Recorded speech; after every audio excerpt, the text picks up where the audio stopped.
For today's session, I'm happy to introduce our speakers from Athabasca University, Dr. Jon Dron, Associate Professor with the School of Computing and Information Systems, Dr. Terry Anderson, Professor with our Center for Distance Education, and Dr. George Siemens, Associate Director of the Technology Enhanced Knowledge Research Institute.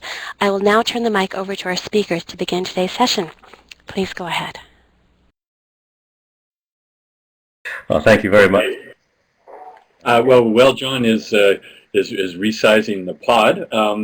Maybe I can just thank all of you for attending and thank Athabasca University Library for hosting and organizing this the fourth time. And you will, anybody who has attended the last 3 years will find that I've had to do a talk all those 3 years, and I'm sure it got really boring. So this year when we got asked, we asked John to take the lead in writing the abstract, and he did such an inspiring abstract that we decided he could lead on the whole show. And so John will be doing most of the presentation, and George and I will jump in when we sort of like a tag team in big time wrestling, when we touch John, and then we'll jump in and vice versa.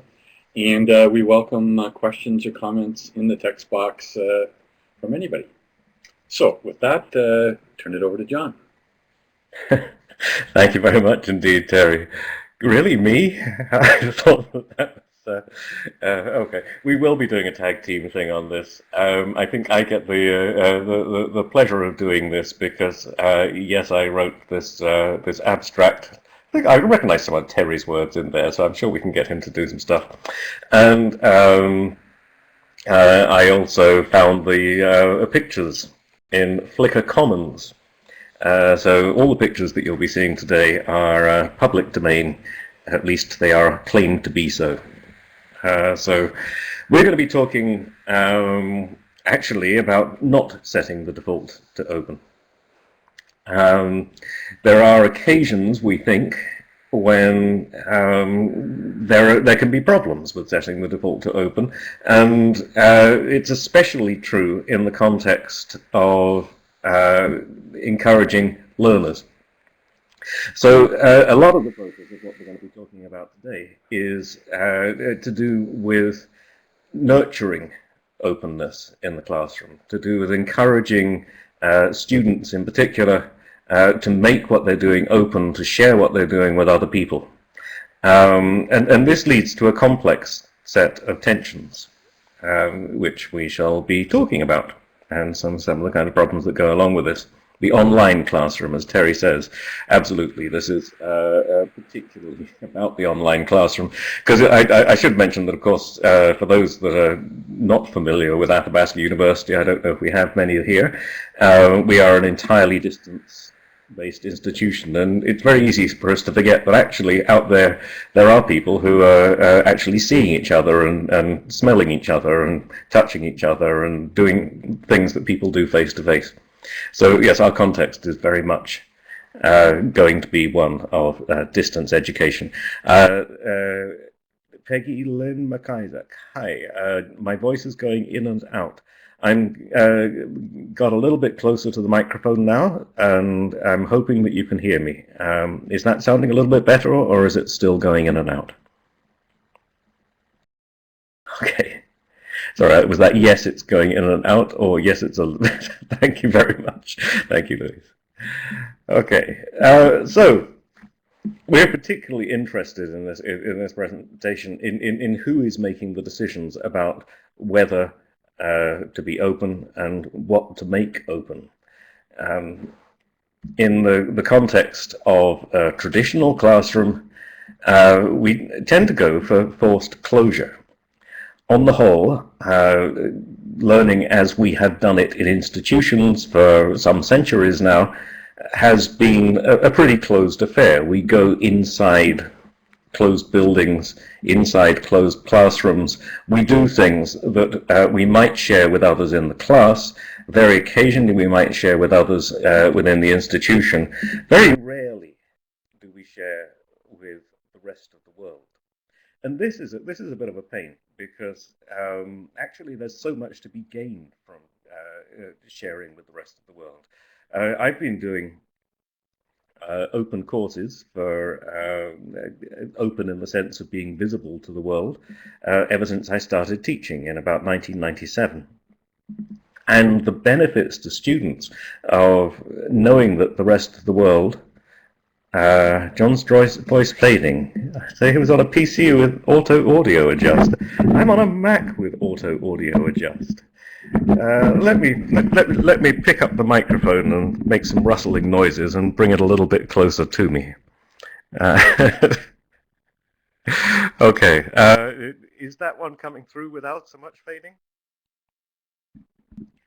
It's just possible that no, I have two machines here. I could switch to the other one if the worst comes to the worst. Okay, I'm going to try and switch across to the other one. One moment.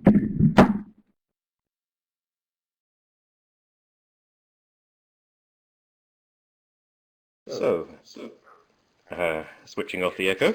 I hope that you can hear me a little bit better now. I'm now using a little Android device and testing Adobe Connect on Android. Are you able to hear this one a little bit better? And I shall carry on talking so that I can fade in and out. It's still fading. Okay. Oh no, but that sounds great. Oh dear. Well, this is a technology problem that I hadn't been anticipating. I shall just turn down the volume on this device so that it doesn't echo back. And I shall, thank you, turn off the other mic. Very good point. How was that? Don't you love technology? Okay, good now. Okay, so our traditional approach to student work in the classroom is that we don't open it up to the world. Droid 1, Mac 0.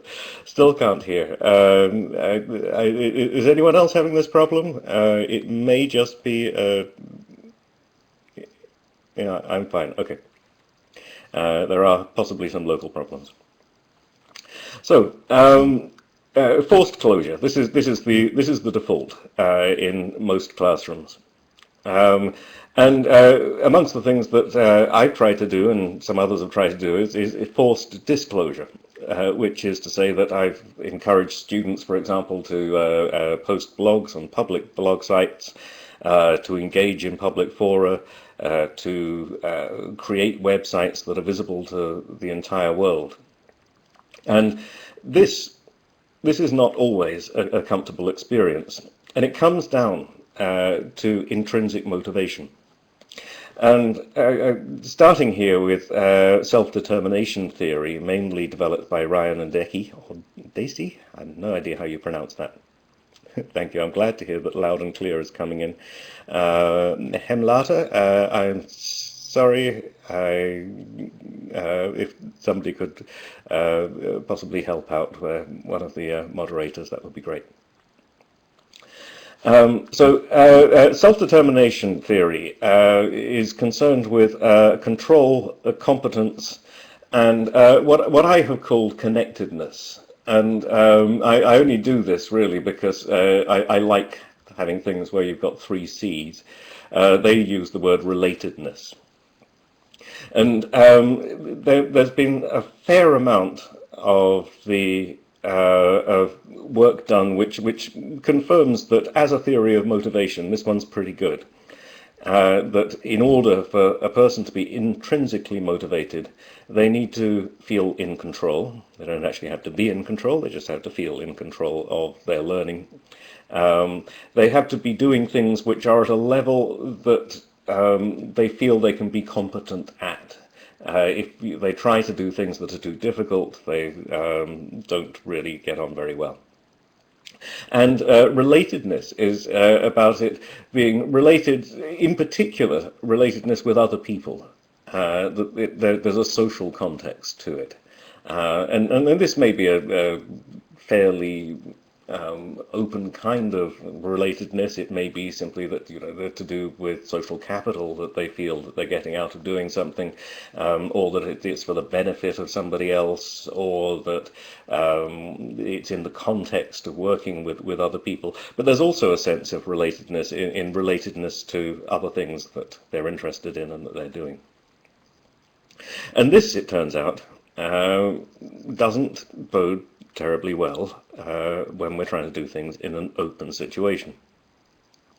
And the first and most notable problem here, especially when we're talking in an institutional context, as we tend to be doing when we're talking about students, the first problem is one of control. Now, in a closed environment, things are private, hidden, protected, and this is the big one, safe. This is the thing about, I mean, what teaching is about is actually about making it possible. Learning itself is a very scary thing. By definition, when you're learning something new, it is, by definition, the unknown. And the unknown is scary.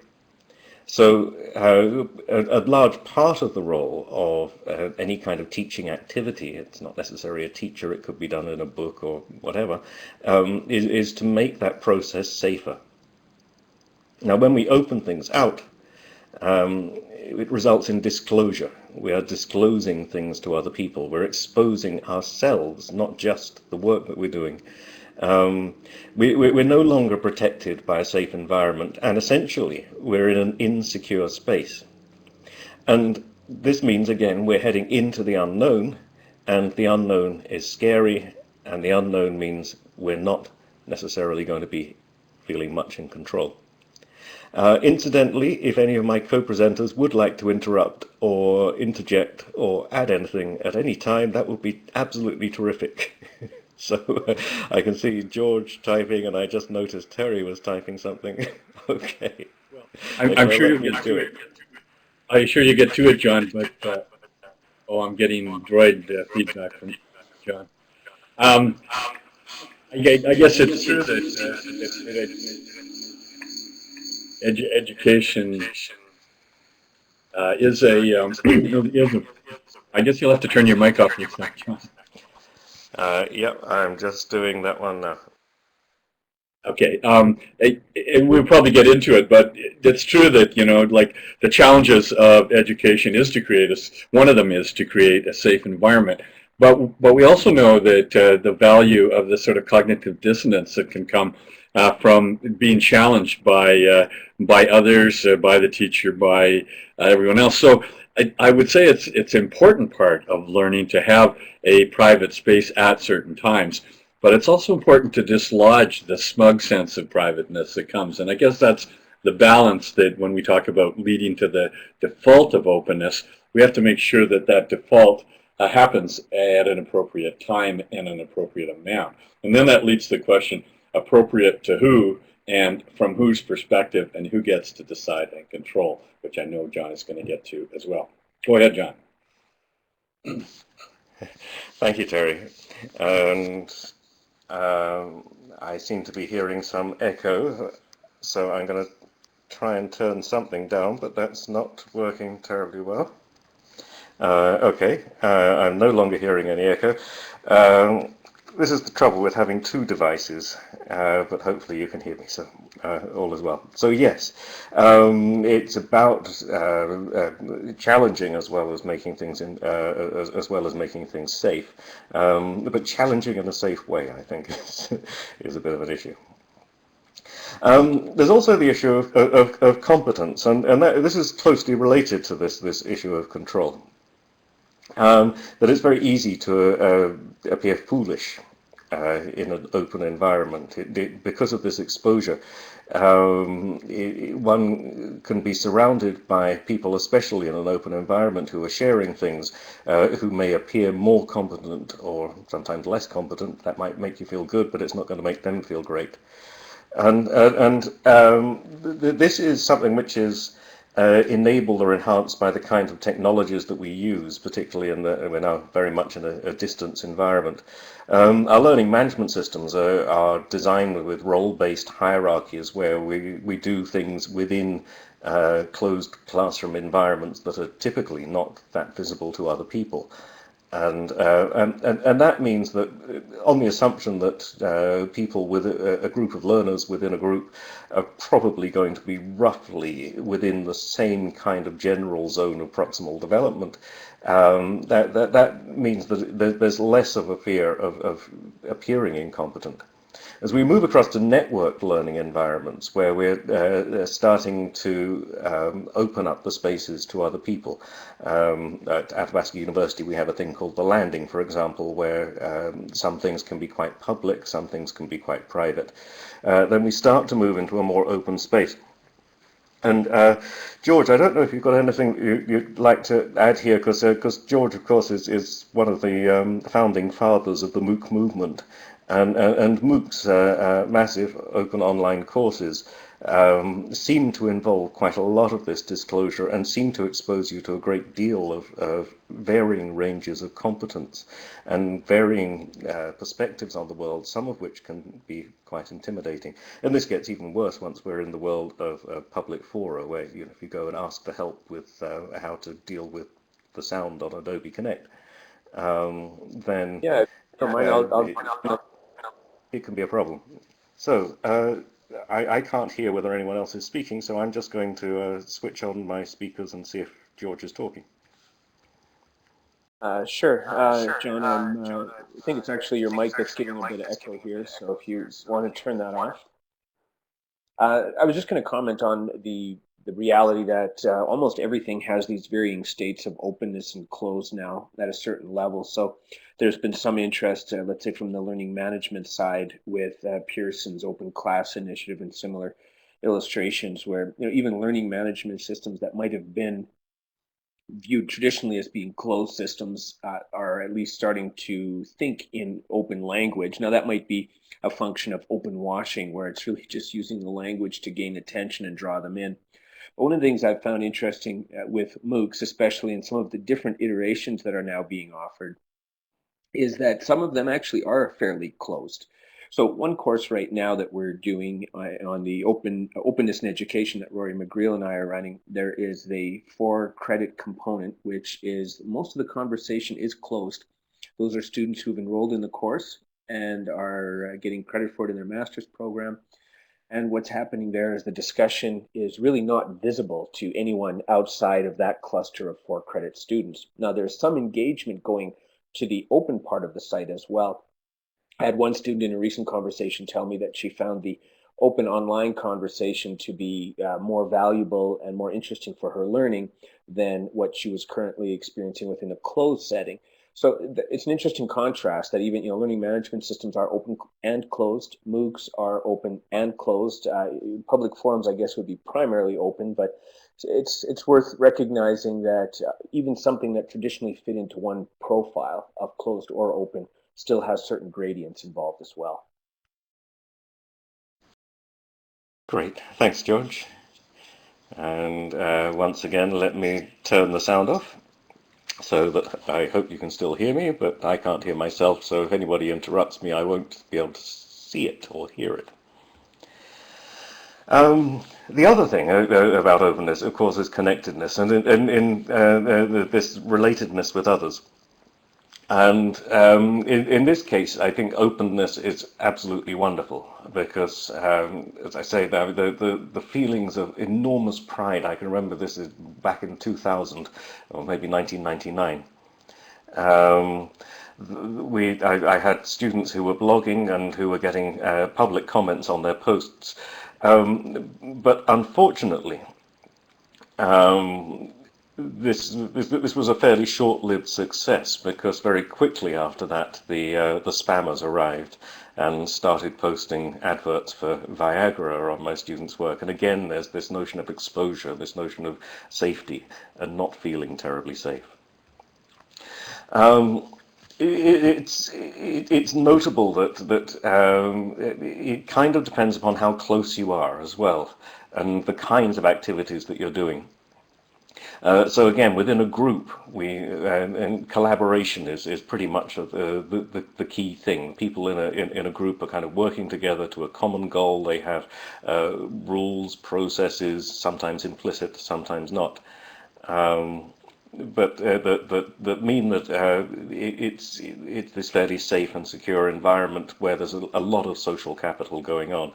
And the same thing can happen in some kind of networks. If you're sharing stuff with your Facebook friends, then there is this connectedness with others, and also a kind of safety that goes along with it.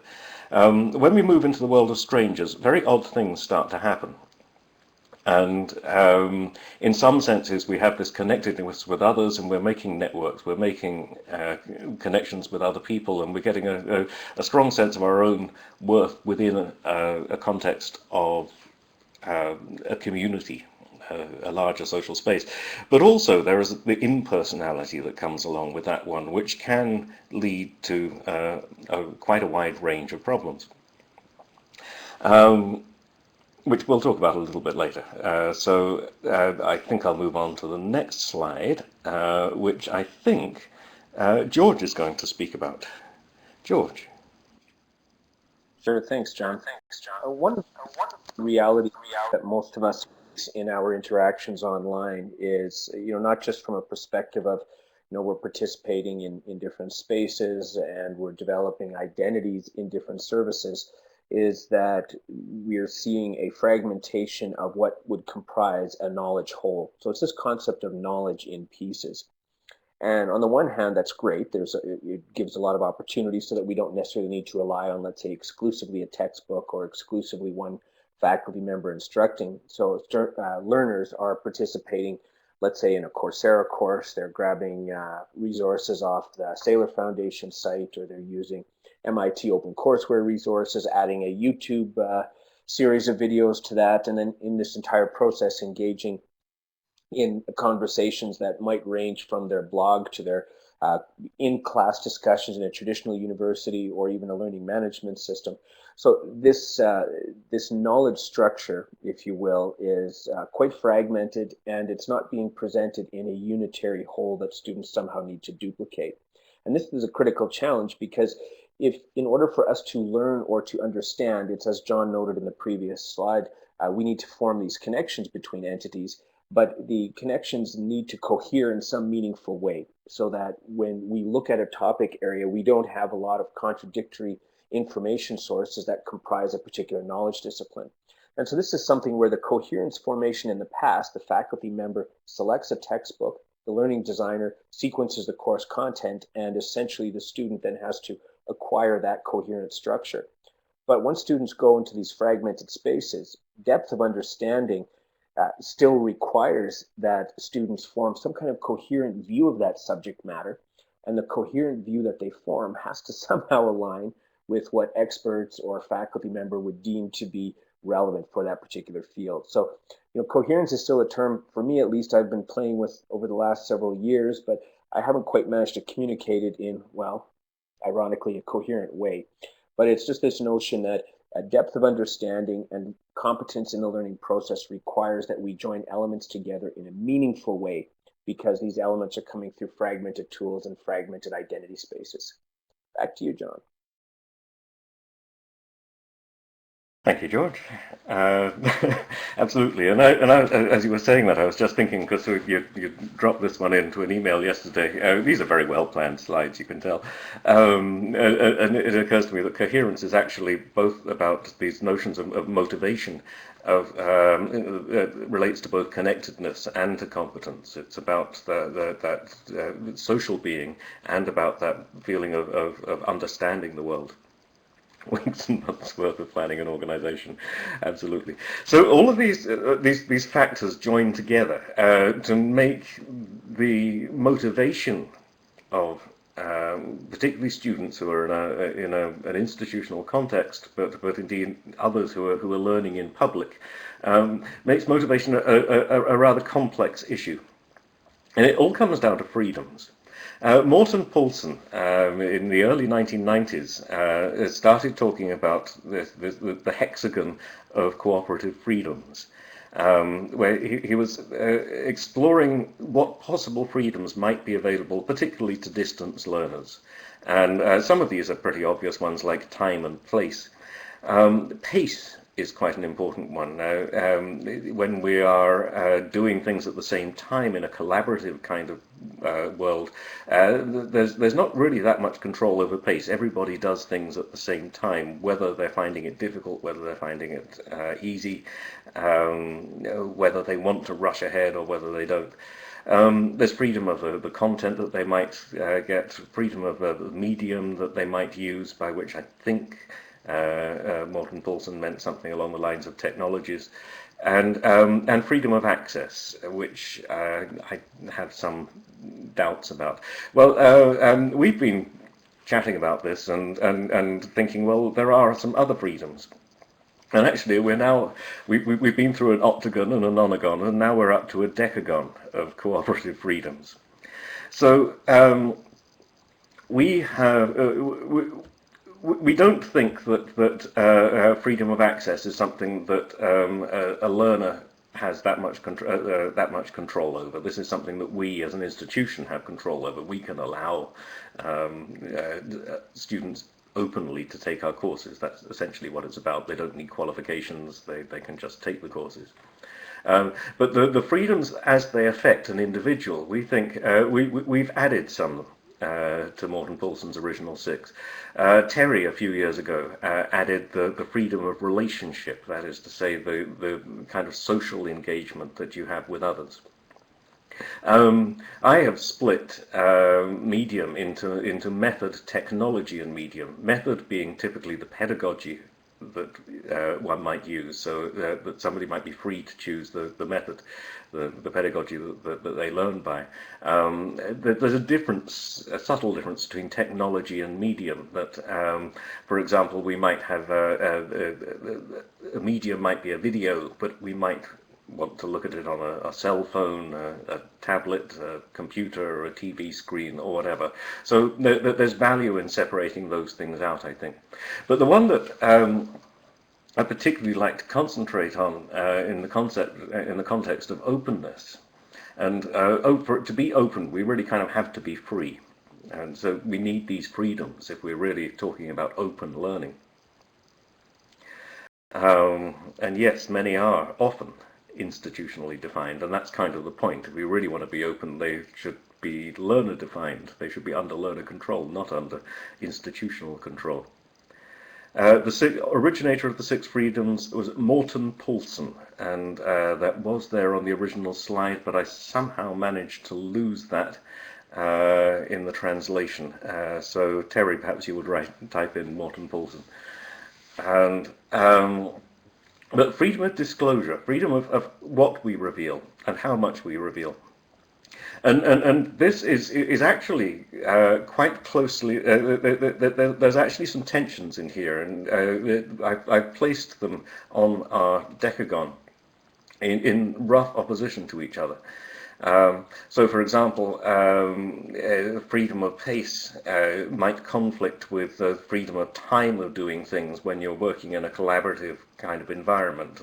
Freedom of place might be limited by the kinds of technologies that we kind of use. But freedom of disclosure is closely related to freedom of relationship. So if we are having a closer relationship with people, it's sometimes easier to disclose, sometimes harder. If we're talking the open world, then when we're sending things out into the open, we no longer have that freedom of disclosure. Basically, we're making everything freely available to everybody. And that is a potential problem. And we've been trying to work our way around this. We've been trying to explore ways in which this we can give controlled disclosure. Much as in the real world, you can whisper to somebody, you can talk to somebody quietly and privately. We're looking at ways in which you can control how much you reveal and seeing what comes of doing that. And we've set up an environment which we called Athabasca Landing, which is based on an ELG framework, ELGG, not capital letters, incidentally. It is the name of, I think, a village or a town in Switzerland. So the ELG system is a social framework. You can use it to create sites with blogs and wikis and shared bookmarks, podcasts, files, sharing, that kind of thing. And we have created a site at landing.athabascau.ca where we're attempting to allow people to control how much they disclose. And the ELG system makes this pretty easy. It allows you to set for anything that you post. It can be completely private, nobody else at all can see it. It can be for your social network, for the people you're following. They're rather like Twitter following. You can follow what other people are doing and your friends, and you can create collections of these. So you can create people you're following who are your friends, people you're following who are your colleagues, who are your teachers, and so on. And you can use these to set permissions so that only those people can see it. As Terry says, if you're not a registered Athabasca University person or one of the few invited guests, you can only see a portion of it because you can only see the things that people have deliberately made open, the things that people have deliberately made public. By default, things are visible to the rest of the people who are logged in, the logged in users. But some people, and your presenters are among them, have a tendency to make things public. And we've been creating courses where students have that capacity as well. So they can choose when they're posting things whether they are seen by the whole world or whether they are seen just by their tutors or by a few friends or by people in the same kind of course group. So this is controlled disclosure. And it leads to some pretty good things. And I think I'd like to turn it over to Terry for a moment to talk about those pretty good things, if that's okay with you, Terry. Sure. One of the experiments we tried for 3 years, I ran a graduate course in our Master's of Distance Education program. And and one of my doctoral students, Stu Berry, has taken that on as his doctoral research to try to understand how it changed the dynamics. And the course was a sort of a hybrid. A lot of the content was still disseminated in Moodle, but I forced the students to make contributions to the community, and the community being as they wish to define it. It could be open, it could be everyone at Athabasca, or it could be just people in that classroom. And I also encouraged them to submit their homework assignments, which were basically iterating through development of a business plan. And it was very interesting as Stu interviewed most of the students from this course and asking them what they used the archive. And the archive was the discussions, the bookmarks, the files, the assignments, anything that anyone posted and chose to post. And these are not exact quotes, I'm paraphrasing here. I didn't have time to talk to Stu, but this is the kind of thing that he's been writing up recently. And there was really two splits, and you can see the sense of the complexity of defaulting to open. And the majority of students thought that the archive was terrific. The comment, I just didn't know how to do this. And especially there was business plans. Unless you've had a business or accounting background, it can be a bit of a hurdle, this course. But by looking at what other people did, it would allow her or him to model that and to, create, build upon, make a better final business plan because they'd seen what other people had done creating an e-learning business plan. But there was an interesting counter example as expressed by the second quote, where the student felt that the archive was cheating, that if they looked at the other assignments, that would influence and sort of mold their own creativity into a standardized kind of a format, and they thought that they needed to go through the learning process by scratch on their own. And I think that's really two very interesting kind of approaches to one's approach to learning. and to say which is better or not, I guess really I think it's probably an individual deep surface striving kind of a relationship.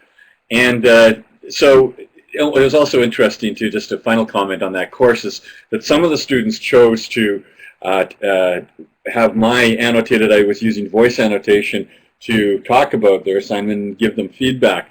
Some of them chose to submit the assignment that they had originally handed in.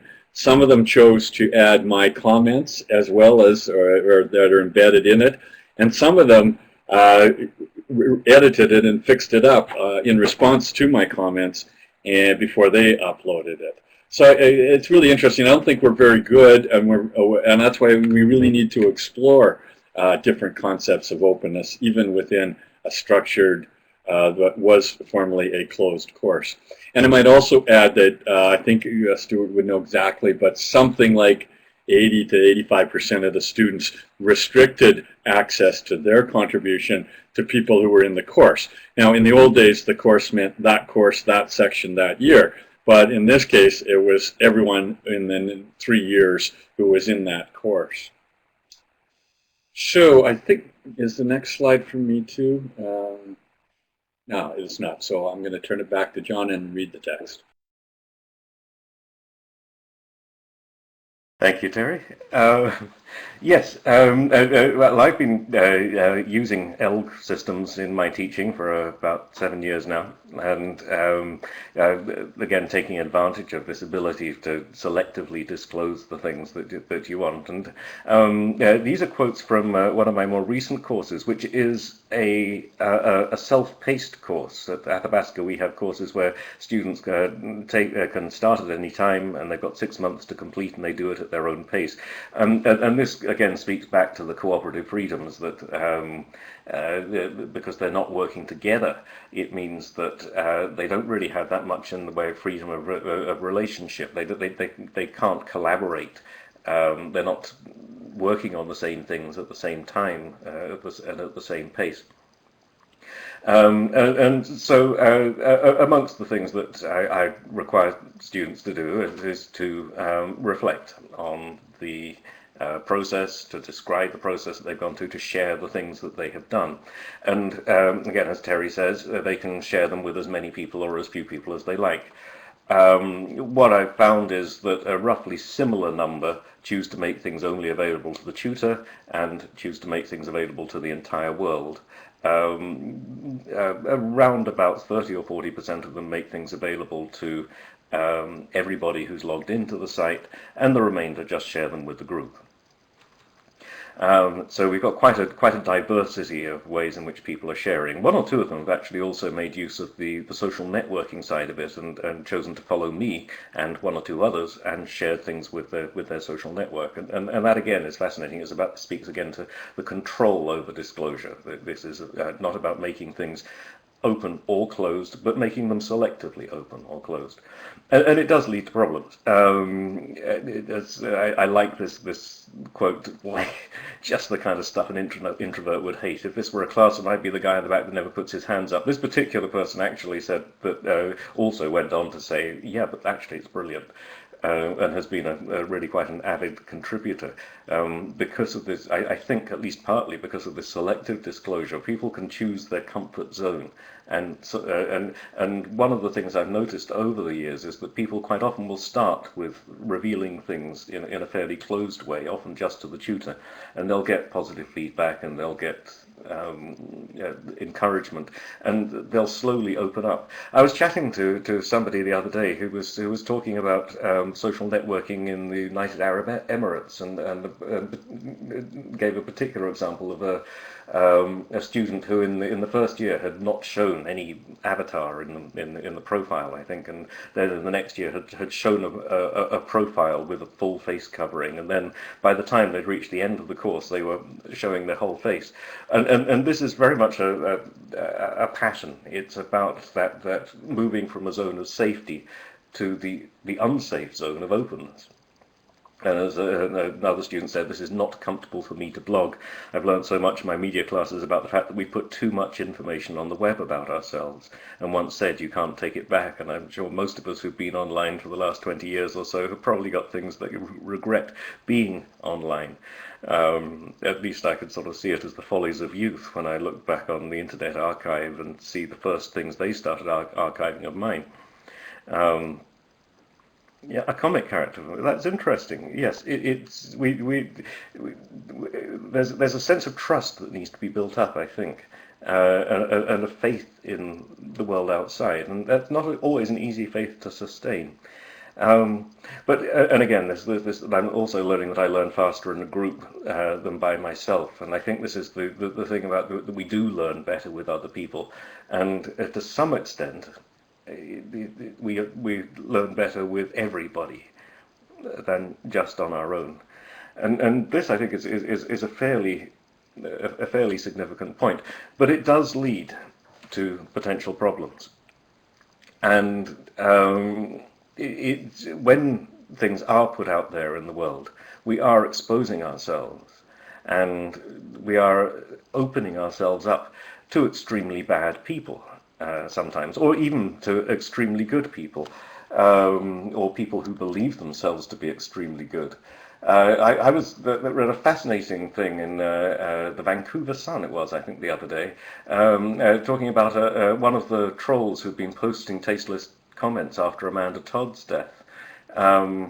And they were defending themselves as saying that well, really, you know, this is the world is horrible, laugh at it, and yes it's tasteless, but the reactions of people to this trolling were actually things that they were seeing as being as bad as the trolling in the first place. You know, that people were making threats and being abusive, and this selective disclosure thing is a problem because, of course, when you do give control to learners, as we do on the landing, it's they who make the decision whether things are going to be open or closed. And sometimes the things that they open up may make other people feel uncomfortable.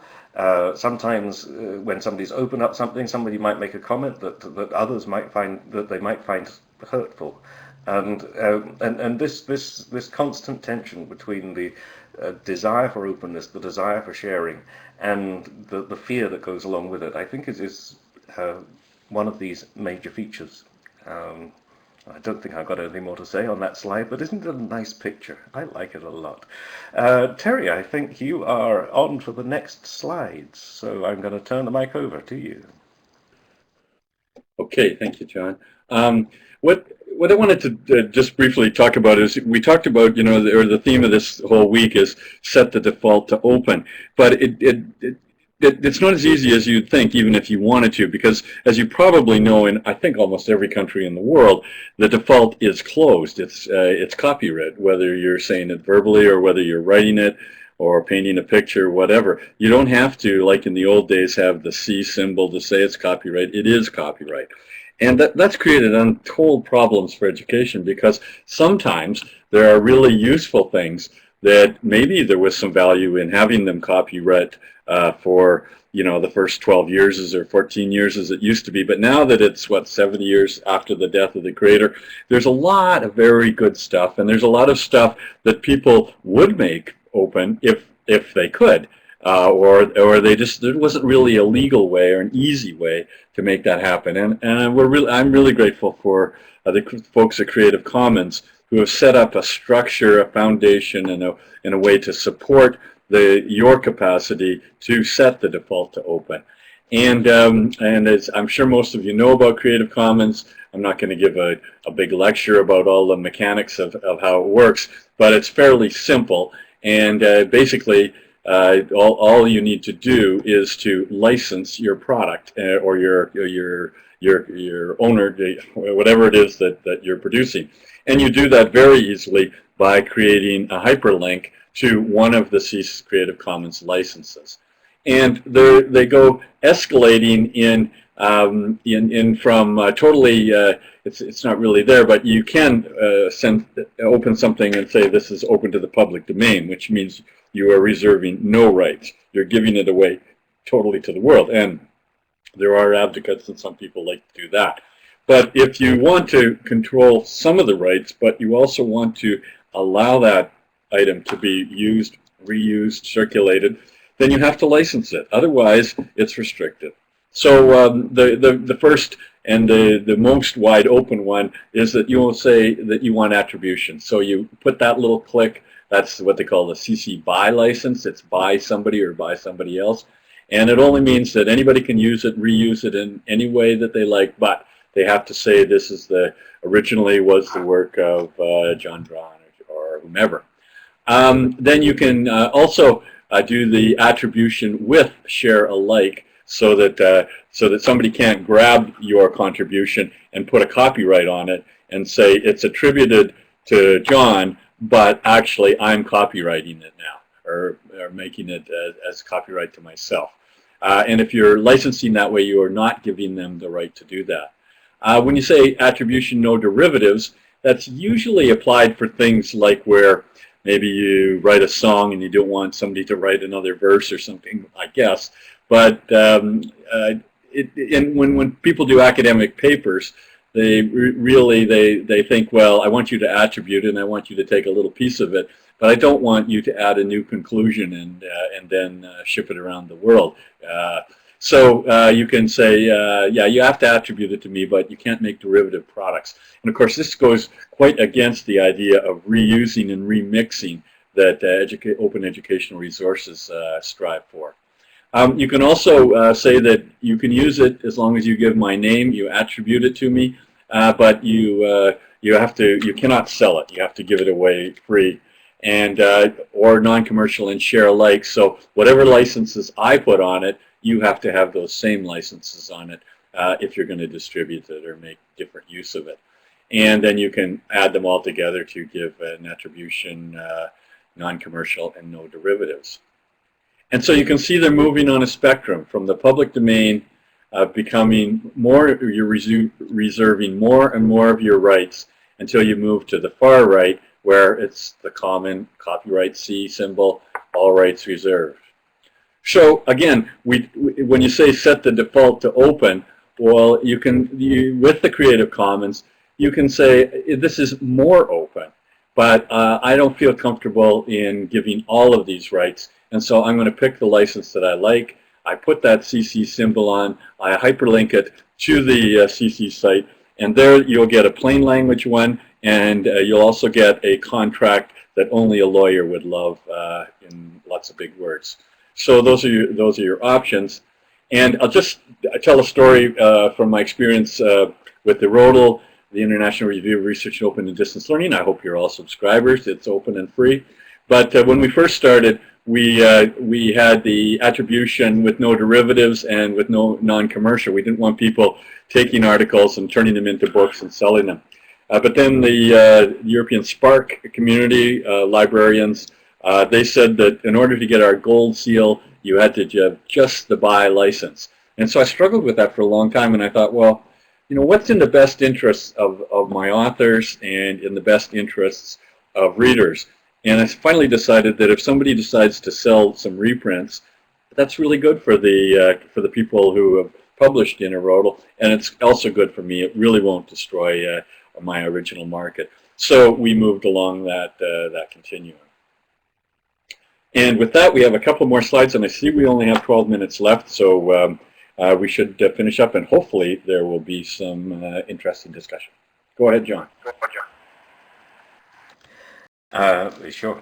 Well, really, this is just a summary, that this is not about defaulting to open or defaulting to other, or defaulting to closed, but giving doors that allow people to decide for themselves just how open or how closed they want to be. And I think this is that defaults are powerful things. If we do make things open, we run risks of causing discomfort, causing disclosure where people do not wish to disclose. And there are sometimes very good reasons for them not to disclose. So this is about having the door part ajar. You know, this is having a door that you can push. And I think that this is we're getting to a central point about whatever it is that we think that we might be talking about today. I think this is it. This is about beware of defaults and choose them wisely. That the kinds of approaches that we want are very often going to be to do with partial openness, to do with setting up fences, but making holes in those fences so that you can see through to the other side, and perhaps ideally putting gates there. And I think that's about all I have to say, so I'd rather turn it over to everybody else.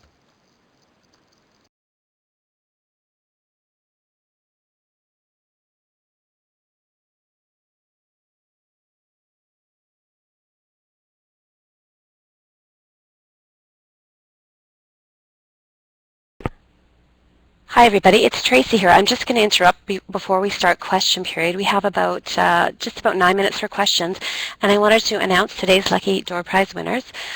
Taken from the sidebar are Madeline and Sarah.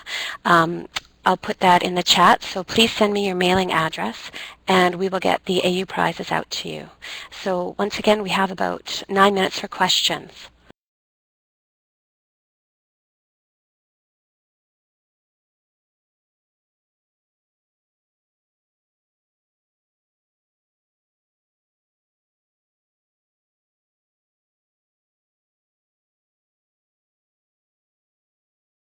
Well, I'd like to just comment on Peggy Lynn's question regarding motivation. We've been doing an experiment with 3 undergraduate courses that are unpaced in using the landing, and one of them was a chemistry course, and there was no marks given for anything. It was just come here, post a question, make a study group, or whatever. The participation was next to nothing. Then in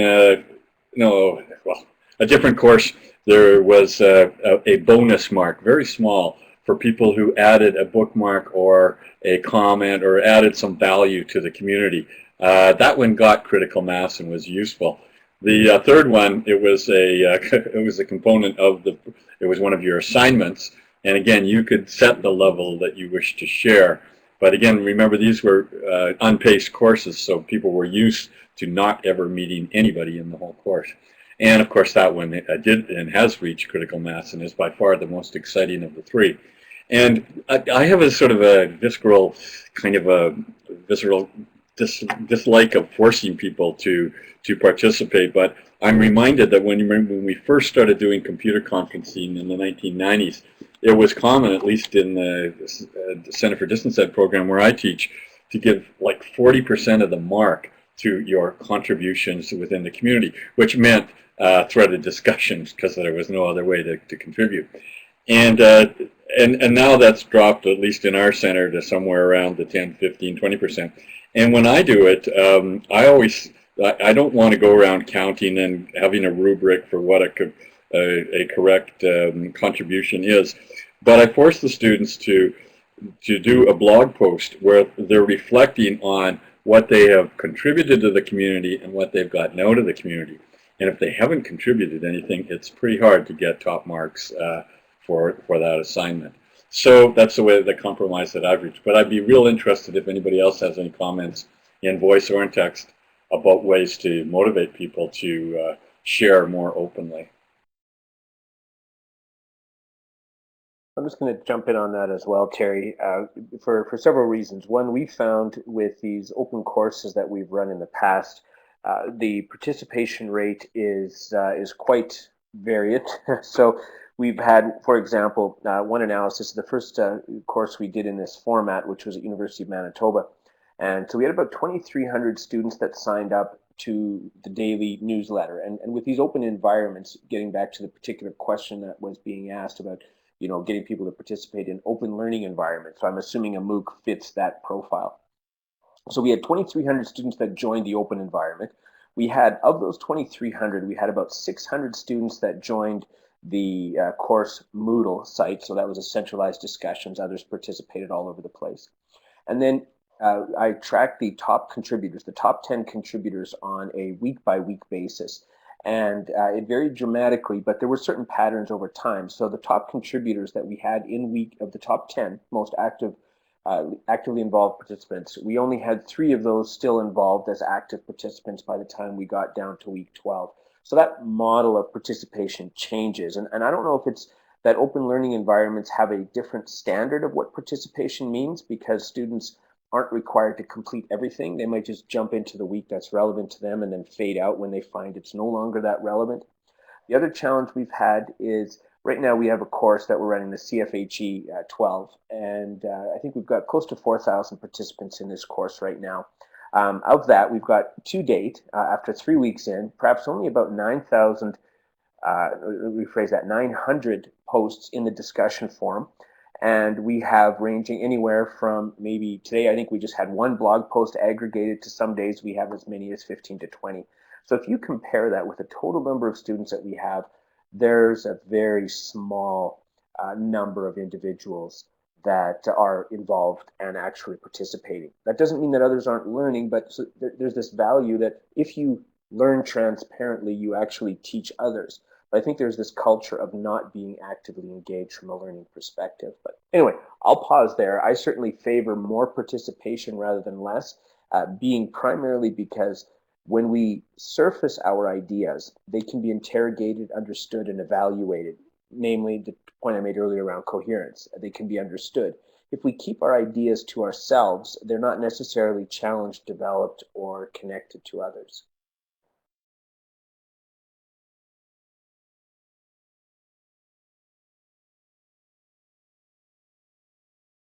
Okay, I see one question a bit further back from Don Cheetrick asking, thanks very much for this presentation. There are similarities between students and institutions openly sharing their work. Could you comment on some of the considerations that are different for institutions?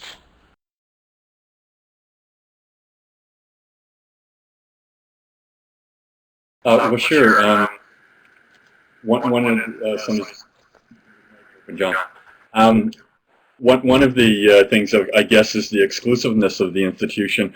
If you're a Harvard or an MIT, you generally are pretty jealous, and in fact all universities are, of their degrees and making sure they're not, credentialing people who are not worthy or have not done enough work or whatever. On the other hand, there are institutions that have an openness in their mandate, like Athabasca. And so we keep hounding people that that openness implies some things. And one of the big things we have at Athabasca is, as mentioned earlier, where the archive of this recording is going to end up is in our AU space. And Rory McGrail and I fought long and hard to get about 5-6 years ago now a policy that we wanted to make it compulsory that if you publish something using public money or your salary at Athabasca, that you will put it in this repository so people around the world, not just those who can afford that journal, get a chance to read it. And we were not able to do that. We couldn't get support at our academic council. We got a strongly recommended or something like that. But it's interesting that Harvard just recently did pass such a regulation that if you can't put it in your repository, they do allow for a 12-month quarantine period or something if the publisher doesn't allow it. But we're starting to see institutional policies come around to valuing openness as well. There is another similarity from the perspective that there's a sense of shame. I think as long as institutions can keep what they do private, then they can do bad things without them being visible. But there's also the thing about context. And one of the things we found with the landing is that it's something that people find quite off-putting, is that they see coursework amongst all of the social stuff, the stuff that relates to their interests and so on. And this is not always what they want to see. I've got a course that we were going to put in our list of open courses on Athabasca, but I mentioned that, well, actually the course is all about process. This isn't about open content, this is about open process, and the process repeatedly refers to join this group that in the real world people actually cannot join. So there are barriers to sharing that are to do as much with context as they are with shame.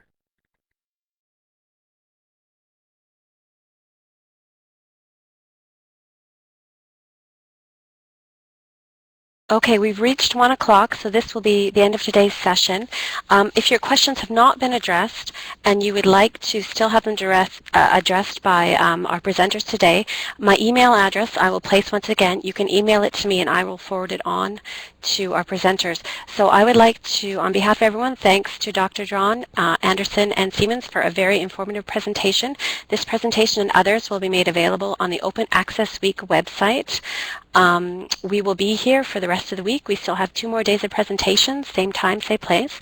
We look forward to seeing everyone. And we will now stop the recording for this session. Thank you very much.